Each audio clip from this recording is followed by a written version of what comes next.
Hi, YouTube. This one might be a little bit, well, I'm just gonna give my opinion. I am about a lot of people seem to be, doing what they normally do when it comes to TCGs. When it comes to any game, really in particular. It's always some kind of small minority is very hyperbolic. So, I'm just gonna tell you now.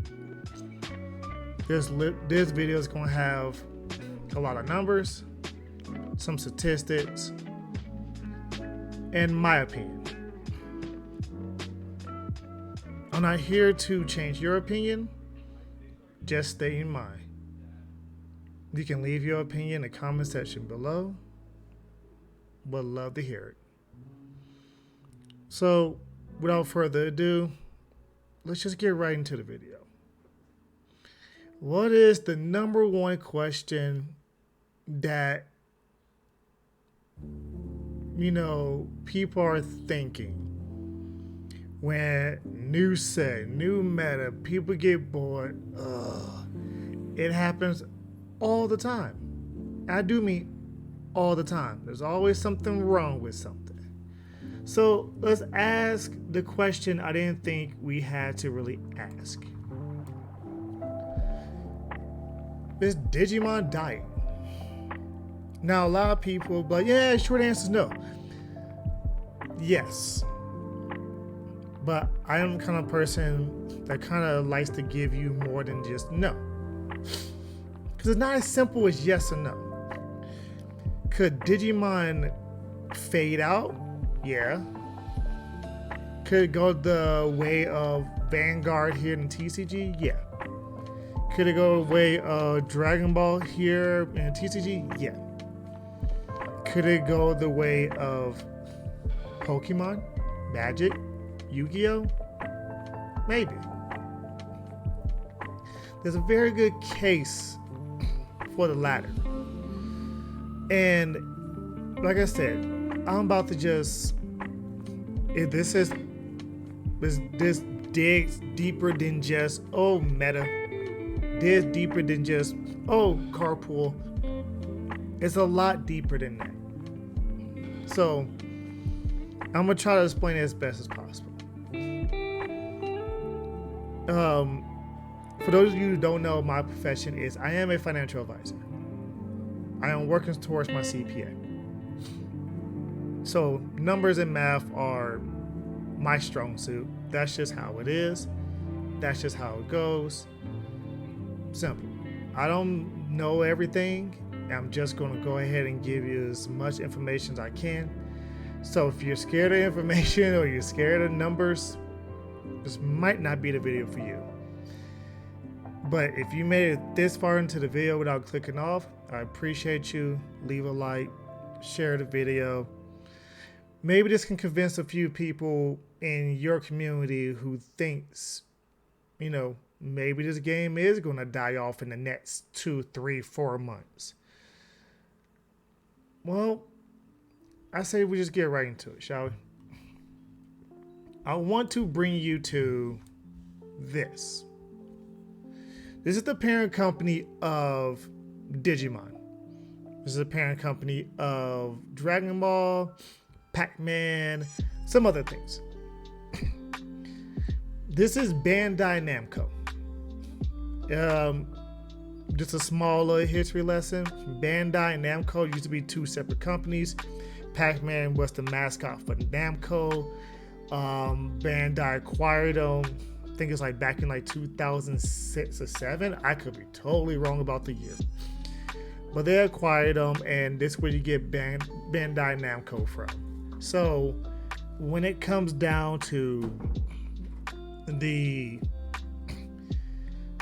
parent company, you have to understand that if things are not profitable for the company, they're gonna ditch it. They're gonna probably give it a year, year and a half, and they're just going to outright ditch it. Look at, for instance, Transformers. Transformers had, if I'm not mistaken, 5 or 6 main core sets. And it was totally, we're not printing no more. It didn't work out. It happens. It happens to so many card games. It's insane. Japan is always that big market for card games. Sometimes for video games, but really it's dependent on the video game. But especially for card games. 90% of card games come over from Japan. Like 90% of them, they come over from Japan. If it's popular in Japan, they then would try it in the Western world, which is Europe, North America, South America. And then if it really, really, really, really is huge, like a big hit, big success in Japan, they'll throw in Oceanica. Now, why am I... Well, you're probably thinking, why in the world is this even on my screen? What are you trying to get at? You have to understand how successful companies always operate. So we're just going to go ahead and look at this now. This is the earnings report from Bandai Namco for the past 10, 15 years. I'm going to only really focus on probably the last 3 years, because Digimon is relatively new. So as you can see, 2020, big, huge hit. 2020 was just not doing good. Minus 9.18%. Look, most companies took a gigantic hit in 2020. Most. There's exceptions. We know it. I'm not a political channel. I'll probably make one. I'm not a political channel. But as a company, losing 9% over a year, you tend to question things. Because 9%'s a lot. Just think about that. 9%'s a lot. You say, yeah, but how much is it really? But it's out of every dollar, they lose 9 cents. So out of every $100, you lose $9. That adds up when you're talking about millions upon millions upon millions. You're talking about $1 billion company that lost almost 10% of their revenue. Now, not all is lost. Now, that's 10% from 2019 to 2020. From 2020 to 2021, they gained 15%. From 2021 to 2022, they gained 40%. Now, you can say, no, that's not all Digimon. No, it's not. Between, a lot of things that, Bandai Namco is doing, they're really ramping up promotion. But just to think about the context of Digimon, what has happened to Digimon in the last 2 years as a brand? Well, a Digimon reboot just came out, and it's still going. People loving the reboot. People love the reboot of the original Digimon series. I love it too. It's amazing. It's well fleshed out. It's well designed. The anime's well done. Entire nine. Digimon pushes a game out. They pushed a trading card game out. The advertisement for the trading card game, Bandai really hasn't advertised anything that big outside of Dragon Ball. And the Dragon Ball TCG went crazy. Now, you can say, well, Dragon Ball is, what is it, Hoiwei? The anime. But also, they partnered with Bandai Namco. So don't think they didn't get their cut as well. Like the people who made Dragon Ball TCG or the Dragon Ball Super card game, it's the same company that produced Digimon.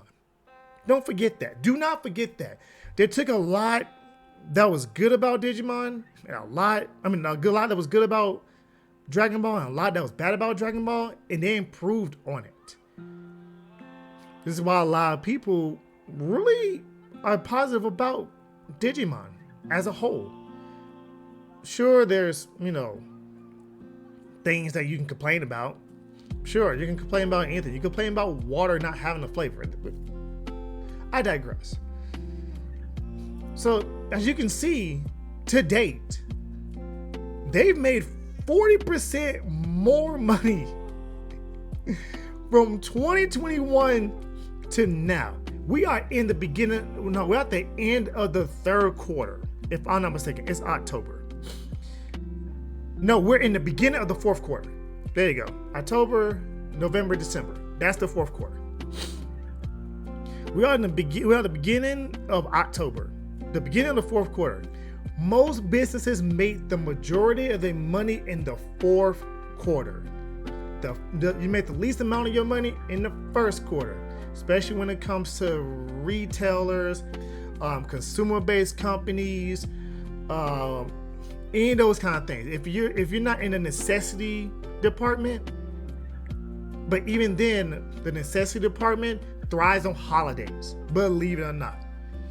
Like, they make revenue throughout the year, but they see that giant spike, and that's what a lot of shareholders look at too, to see how the company's doing. You can see Bandai Namco doing very, very well. And be honest with you, this spike isn't just out of nowhere. Between Dragon Ball, between Digimon, these people have making money hand over fist. So between those two, and you can say, well, that's just, they got other things. Yes, but you cannot dismiss one thing and not dismiss others. This is a whole. This company has done tremendous amount of promotions when it comes to Dragon Ball, promotions when it comes to Digimon, just everything in general. This company knows what it's doing when it comes to the promotional and the advertising space. It does. It just knows what it's doing. Let's take one of its competitors, for example. Konami. So, Konami's really big on video games. They baby in the trading card game is Yu-Gi-Oh! As we can see, Yu-Gi-Oh! When the pandemic hit, it was still making them decent amount of money. People was going to online tournaments and all that kind of stuff. And you would think come 2021, 2022, with the rise of not dueling. Dueling's been around for a long time, but with the rise of Master Duel and, the reintroduction of, the in-person tournaments and all that kind of stuff, they're still not doing that well. And you can say, well, they worth more. Yeah, they're worth more. But just because $1 million company makes, a 10% growth and $1 billion company takes a 10% hit, it still hurts when you take that 10% hit, even if you make $1 million or $1 billion. It still hurts. 10% is 10%, regardless. So, I think Konami probably is trying to figure out what's going on. They're in the entertainment industry. Are they going to bring out more Metal Gear Solids? Are they going to do, what are they going to do? Because right now, just look at Bandai Namco, they're worth more than Konami is. Like, by far. They're in the same exact industries. But right now, the earnings are just not there. Now, I will give Yu-Gi-Oh! This, though. While this is probably a little deceptive,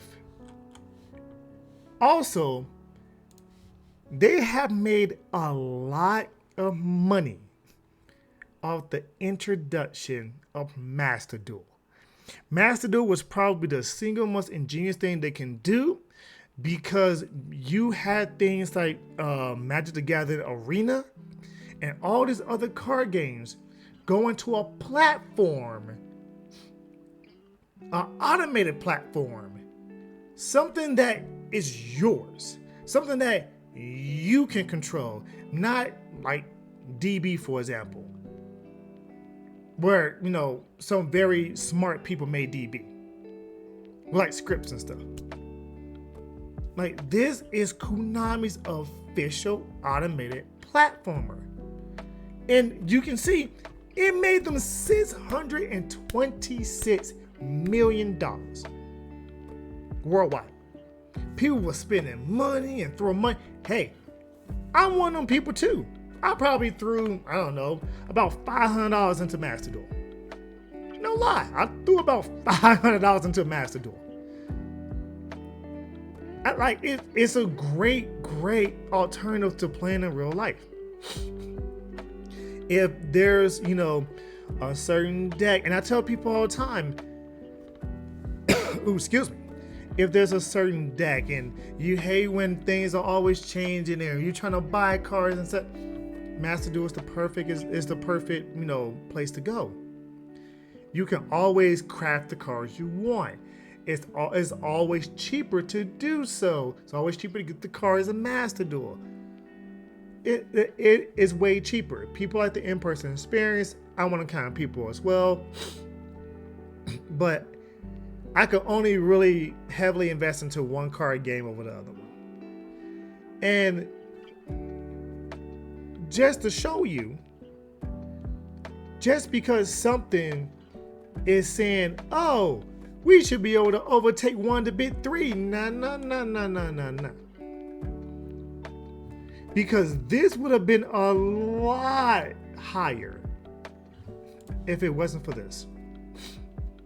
If it wasn't for Master Duel coming out and netting them over $500 million of revenue, you would have saw this probably hit about 20% drop from the previous year. So, just to let you know, I'm only using this as a mark. Don't take this as the end all be all. Oh my God, Konami's dying. No. They know what they're doing. They're not one of the, bit 3 for nothing. Them, Pokemon, and Magic. Pokemon's insane. Pokemon is literally the single most popular, recognizable company in the entire world. You can take a Pikachu and take it anywhere in the world, in any country, and they'll know what it is. Single-handedly, they'll know what it is. Take a McDonald's sign, most people know what a McDonald's sign looks like. Most people know what an Amazon sign looks like. But the most recognizable logo or the most recognizable company is not Walmart, it's not McDonald's, it's not Amazon, it is Pokemon. Why? Because they're geared towards the kids, and when the kids learn it, the adults will learn it too. It's simple as that. They'll learn it too. So, you got those bit 3. And I say that because, do I think Digimon can break into the bit 3? If you asked me this when Digimon first came out, I would tell you, you funny. There's no way them bit 3s are falling. No way. There's no way they even get close. Do I still think that to this day? Yes, but with an asterisk.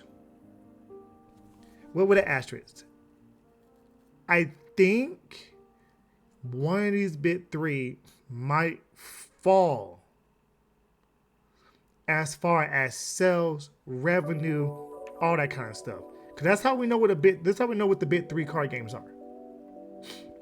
They always have sales. They always have them sales margins. They always have that incoming revenue. They always like money. It's all about the bottom line.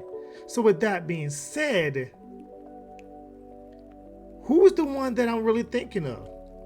So Hasbro is the parent company of Wizard of the Coast.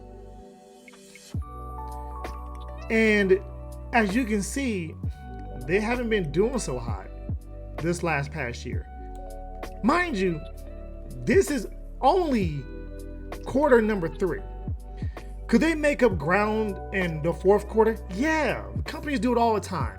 Companies will make up like 15-20% in quarter 4. Why? Holiday season. Christmas is probably one of the biggest retail scams in the world, like outside of Valentine's Day. Just saying, I'm being realistic. People sit there and talk about Christmas present, whatever. Hanukkah, Kwanzaa, Christmas, whatever you want to. I don't know Ramadan is around December. I could be mistaken. Jewish people, let me know. I could be mistaken. But all these holidays in December, it's just a promotional tactic. This is why the 4th quarter is so big. Holidays like Thanksgiving, holidays like Christmas, New Year's Eve. I mean, you can even throw in Halloween, part of the retail company. You think these companies aren't, well, you know, Hasbro is always geared towards kids. But you think these companies really are not gearing towards the children to influence the adults, because the adults are the one who has the money. Now, you're going to probably like, okay, you lost me. What does all this have to do with anything about Digimon? Because not too long ago, Hasbro, or should I say Wizard of the Coast, came under a little bit of fire because of gambling. That's right. And yeah, I couldn't find, I searched for like an hour. I could not find the original court documents. I could not find any update to this case. If you know, please point me in that direction, because I really want to know how this ends up. So, Wizards of the Coast had a lawsuit smacked on them, I think 2018 or 2019, that they are actively participating in a gambling ring when it comes to Magic the Gathering. Now, this ties into the whole entire thing with EA and loot boxes. This ties into all that good stuff. But Magic really got hit pretty hard because Magic was one of the few, if not the only, card game in the TCG that gave out cash prizes that was geared towards kids as a parent company. Now you're probably thinking, well, don't Pokemon do the same thing too? It's all about the language. And any logistics, any legality is all about the language. Pokemon, while they are a kid company, or geared towards kids, while they are a pro youth company, that's not an official term, don't look that up. It means their audience is that kid, young youth, adolescent type of audience. That's the biggest audience you can ever have. Period. That's the biggest audience you can ever have. Now, a lot of people will say, well, why can't Magic do the same as that thing? Well, because here in the US, we have very, very, very strict regulations when it comes to gambling. Now I know there's gonna be somebody who listens to it and say, "Well, what about sports gambling? They do it all the time. What about casinos? They gamble all the time." You think they don't pay their dividends or they dues? Sports books pay tens of millions of dollars to states to make sure that their sports gambling book is legal in the state, and then the state has to ratify a law to make sports gambling legal. Let's take, for instance, I want to say it's Ohio. I think Ohio just passed a law this year to make sport book gambling legal. And I think that goes into effect January 1st. While as in here in Colorado, it's really always been legal for the most part. You know, we have, the mountains was like Black Hawk and Central City and we have casinos in the mountains. So gambling is not really frowned upon here whatsoever. So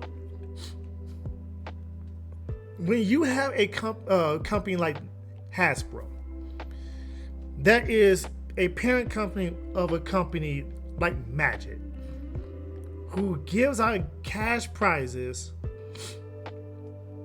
and then in their boxes they have, and this is where the lawsuit to me got a little murky. I had to reread it. It was because of the boxes that they were the boxes that Magic cards came in. The main set boxes had a set, kind of ratio. Well, in these special boxes, like the reprint boxes, they would tweak those ratios. So somebody, ingenious person, came up and said, "Hey, tweaking ratios, that's like tweaking the odds. That's a loot box." So they threw Magic into the whole entire loot box scandal with EA. So Magic said, no, we didn't do that. That's not how it goes. The value of the cards are still the same from the main set to the reprint set. TLDR, they pretty much lied. Because I wish I had the court documents on it. I cannot refund them for the death of me. It took a long time to find in the first place. They said the cards are worth the same in the main set on average compared to the reprint set with the higher rarities. But broken down, no, because the pack prices changed, which means the value of the cards went up naturally. That's how they got hit with the lawsuit. Now, is the lawsuit dismissed? I do not know. But Magic went on this entire cleanse of their card game. So much so that, yes, look in this article that I'm showing you now. They even changed the whole entire mechanic, the anti-mechanic, just to avoid the accusations of them cheating or gambling. Not cheating, but gambling. They're trying to avoid this mystique of, oh, you're a gambling company, so therefore we need to regulate you harsher and by different standards than a trading card company. They tried everything. They even went as far as canceling pro plays, canceling pro plays, the MPOs, Magic Pro leagues, canceling those, canceling rival leagues. They said no professional play whatsoever. And you know what happens when that happens? You lose you lose your whales. You lose the whales, the ones that put money into the game. When you have a game like this, and the people who are putting money into the game are the people that's like, I can live off of Magic. All I have to do is go to a Grand Prix, win it. Hey, I got me $25, $35, $45,000. I ain't gonna pay my rent for an entire month. For an entire year. I don't have to worry about that. People were like, hey, I can go do this, I can go do that. They give me cash right there. They write me a check. I go cash that bad boy. In about a week, I'm all good. But see, that's where Magic, while it was unique, it kind of pinned itself into a corner. Because now it's trying to scrub everything about it that has to do with money. Now, it wasn't a good look. It was not a good look whatsoever, especially after this lawsuit dropped. And you was like, ooh wee. Notice we haven't really been seeing too many people talking about Magic the Gathering. Magic the Gathering's player base has been on a sharp decline. Not necessarily a game, breaking, closing decline. They still have Commander. I heard a couple of people like, I know Commander, Modern. You still have some people that want to, show their stuff off in legacy or vintage formats. How much money they have and all that kind of stuff. But it's more of a, if I'm not mistaken, they really are pushing Commander and Modern style Magic and not really Standard. So are they really hurt because of this lawsuit that came out? Maybe. You can't not take that in consideration when you're talking about Magic the Gathering. So their advertisement has, I've seen it, it's dropped. It's dropped off.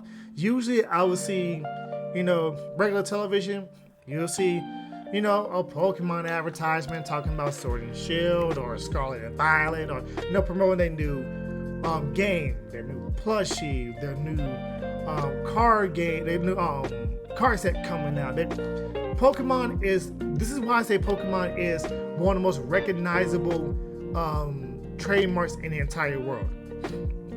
They have their hand in everything, from plushies to video games, to trading card games, to costumes, to cosplay, to anime, to everything that has to do with pro kid. They are in it. And if you think here in America, Pokemon's everywhere, all the little kids know about Pokemon, go over to Japan. They have an entire town that's dedicated to just Pokemon. There's Pokemon all over Tokyo. Like, Pokemon is their baby. It is. It's their lifestyle. That's what they live and breathe. That's it. That's what they live and breathe. People wear Pokemon shirts all day, every day. That's just how it is. Now, it's not all doom and gloom for Magic. So, EA over in, I believe it's Denmark and Finland? Netherlands. They got the loot box charges thrown out. So overseas, we see a different dynamic than over here in the States. Over here in the States, you can do it, but we have to regulate it, we have to tax it, and then you still have to pay us a fee. Over there in in Europe, it's a little bit different. I don't know their laws in Europe. I'm not really enticed into European law like that, especially when it comes to the whole gambling thing. I know the NFL is trying to move into a European market over there.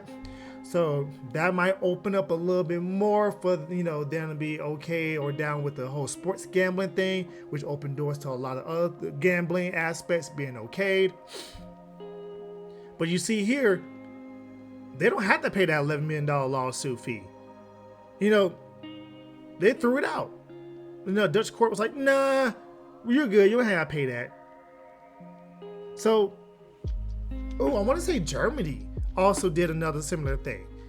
So, it's not all bad for Magic. Would it translate over here to America? I don't see why not. Magic is really, that big three. But in terms of sales and revenue, it's been falling the past year and a half. It really has been falling. Hasbro as a company itself, you see they're taking a hit. Toys are really not as, good as they used to be. Physical toys. The kids rather play with tablets, cell phones, digital stuff. So can Hasbro get into that space? We don't know. Like, is Hasbro gonna probably close up shop on Magic? I don't think so. I think they're probably trying to, fix their image, because their image been tarnished about this whole gambling accusations and stuff like that. So they're scrubbing their game of anything that has to do with gambling. The mechanic ante is gone. They're trying to get rid of all professional play. They're doing harsh, man. I mean, I don't know if Pokemon's still doing the whole scholarship thing, because that's how they got around it here in America, because it's considered scholarships, and I put that in quotations. It's considered scholarships here in America when you win or top a tournament. So, and that's how they get around that when it comes to America. It's scholarship money. We want them to, put it towards their education, but we can't tell them what to do with it. Really? You can't, in a free market, you can't tell somebody what to do with their money. People try all the time. Politicians try all the time. But technically, you can't do that. Again, I'm not a political channel. I might make a political channel, but hey, yeah. But how good is this for Digimon? It's good to see a giant get hit, especially when you're on the incline. Now, you can say, well, what about Yu-Gi-Oh? Yu-Gi-Oh, was that second, it was the second of the top 3 bit. Not really, not anymore. I can honestly sit here and say that Magic has fallen to number 2. Yu-Gi-Oh is now the top dog when it comes to trading card games in America. That's that, because now with Yu-Gi-Oh's heavily documented. When I say heavily documented, like, you can find all the attendance very easily of every YCS. You can find, what won. You can find, like, it's heavily documented. Digimon is relatively new. Maybe we can get a couple of YouTubers. Maybe I might do it myself. Keep track of the attendance, the statistics. I know there's one person out there that does that. I have to find the YouTuber, get some information off of him.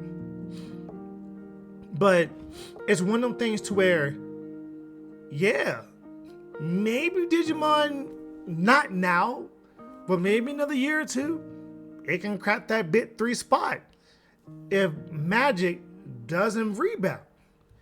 Now, I say not Yu-Gi-Oh because of the attendance when it comes to Yu-Gi-Oh. Yu-Gi-Oh's attendance, and yes, it's a Yu-Gi-Oh wiki, because it's the only site, the fandom site, is the only site that keeps track of this stuff. I don't feel like going through hours and hours and hours of blogs that Yu-Gi-Oh organization has done to find out the attendance numbers and track them and that kind of stuff.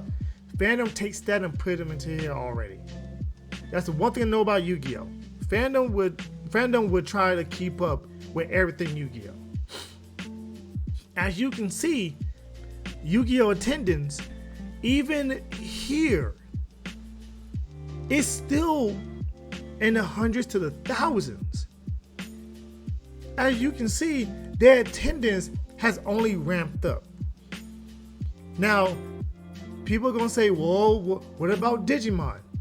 Well, when Digimon started doing Digicups and the digital cups and stuff like that, if I'm not mistaken, they all sold out. They all got capped. Some of them capped at like 512, some capped a little higher than that. They all got capped. If I'm not mistaken, they all got capped. So that's a great thing for Digimon. And the Digicuts were April, May-ish. So it's only a few months ago. And that was the beginning of this season. We're in season 2 of Digimon when it comes to competitive play. We're in the second season. And I think the end of the season is February, if I'm not mistaken. I think it's around BT11 is the end of the season. Because Nationals got announced. And as soon as Nationals end, the season's done. And then you have to wait for the next season to start. So we're in the second season. I mean, a lot of people discredit the first season because it was only like a few months. But this season, yeah. Like, this season has been very, very, very good. Especially for attendance-wise. They've been getting larger and larger and larger as far as attendance.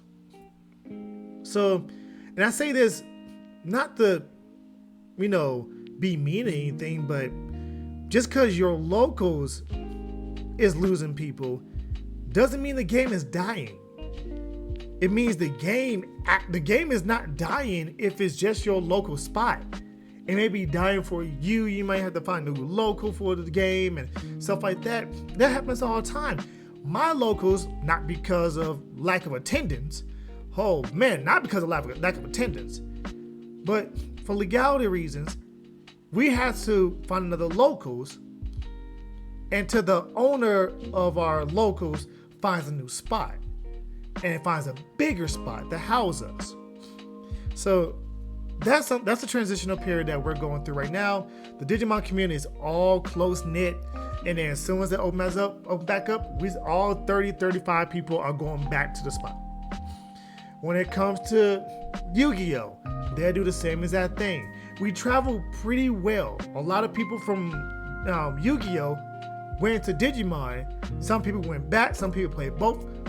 A lot of people I know stayed.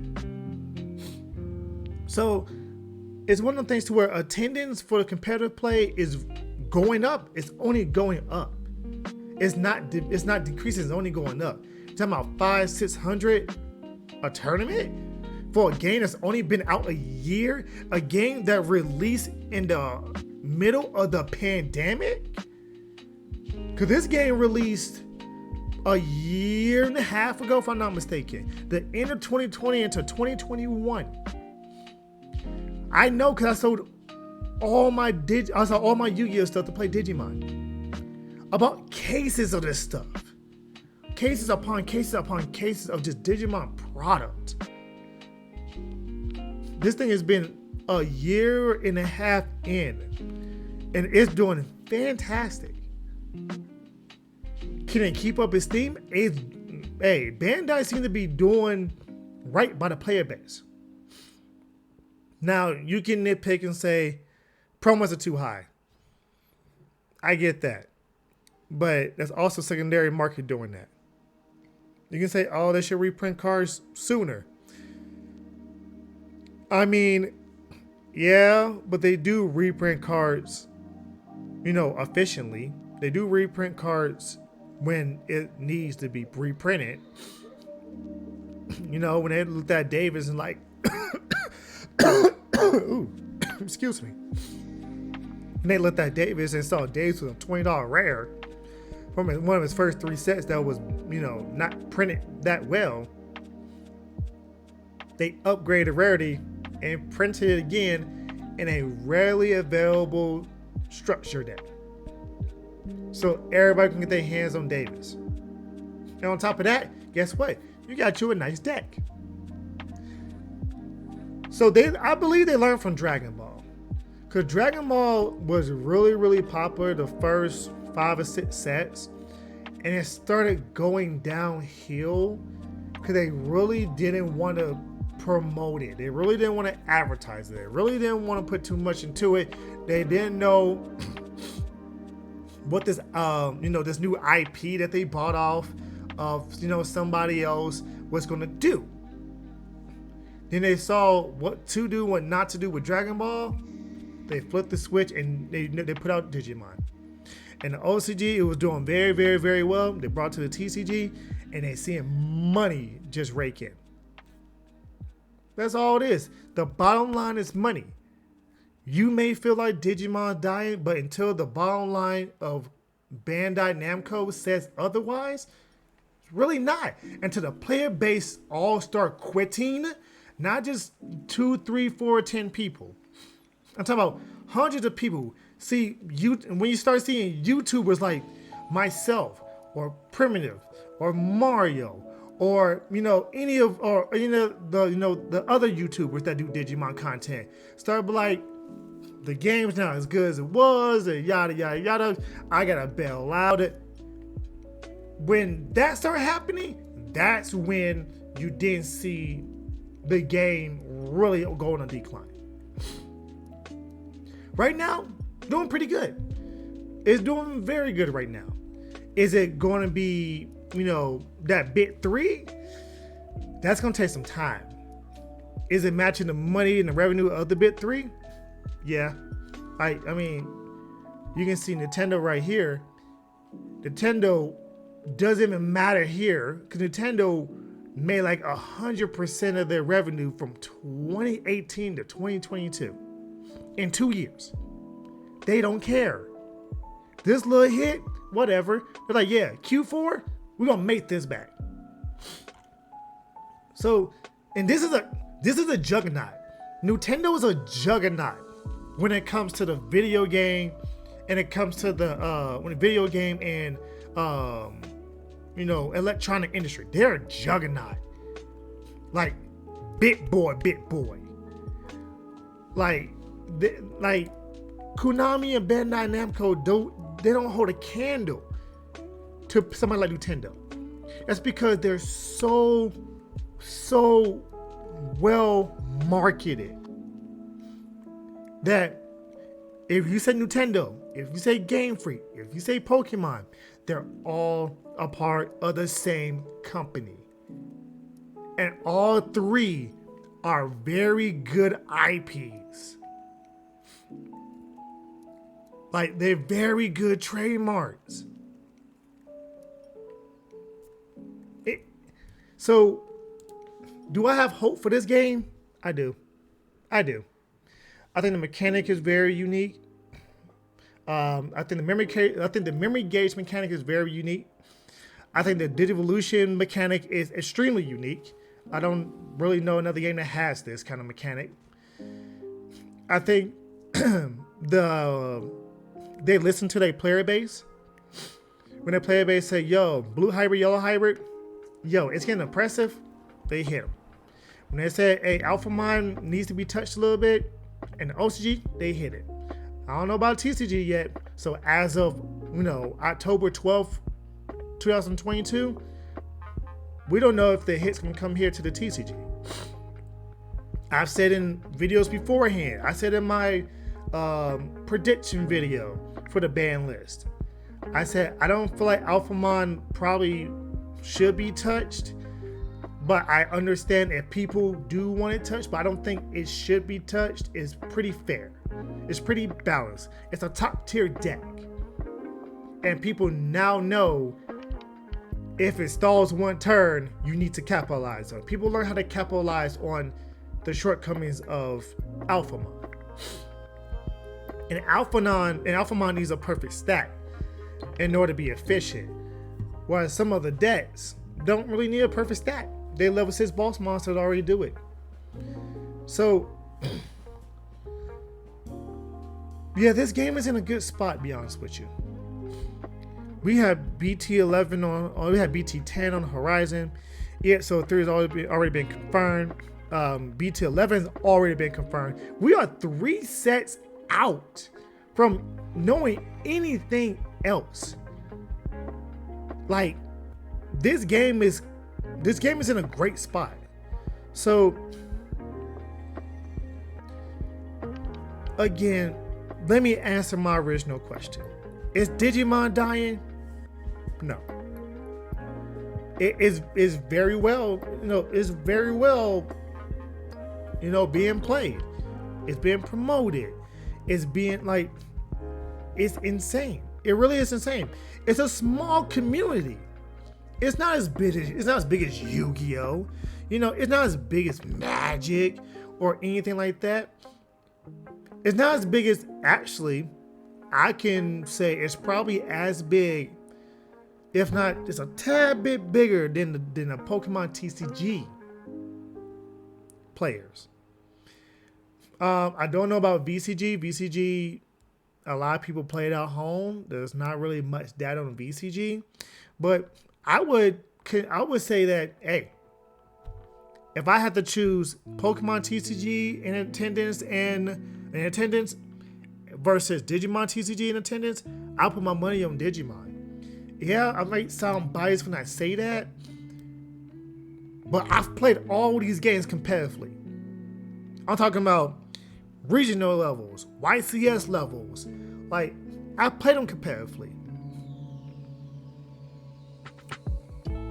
Hey, like, I've entered a DigiCup.